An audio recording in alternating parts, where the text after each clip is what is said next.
আল্লাহ মনে দনে গরিব হইতে পারি,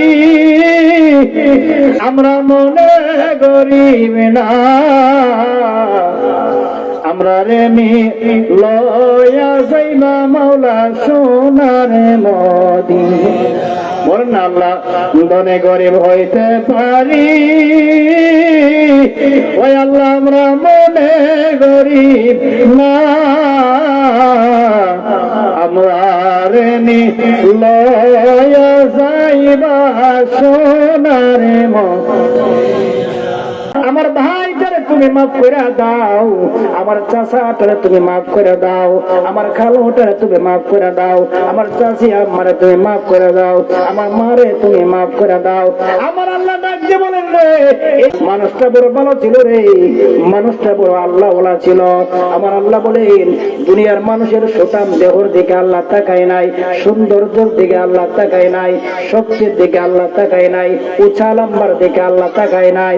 আল্লাহ ডাক দিয়ে কই বান্দারে, তোর কলবের দিকে আমি তাকায় থাকি।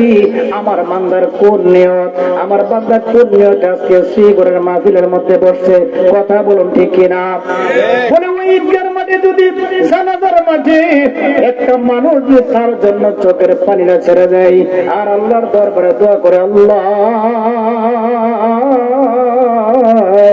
আজকে তার জীবনের শেষ বিদায়ের সময় আমি ডাক দিয়ে কইব, আল্লাহ এই সময় যদি যখন তুমি দুনিয়ার মধ্যে এসেছিলা তুমি তখন কেঁদেছিলা আর মানুষগুলা তোমার দেখার জন্য এসে হাসাহাসি করছে।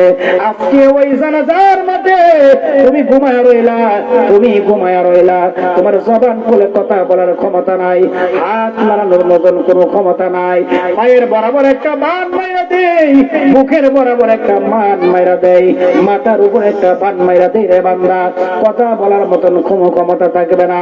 আল্লাহ বলেন ওই সময় যদি একটা মানুষ তার পক্ষ থেকে দাঁড়ায়া আমার দরবারে সুপারিশ করে, আমি আল্লাহ পাক রব্বুল আলামিন তার গুনাহগুলি মাফ করে দিয়ে তার জান্নাতি বানায় দেব।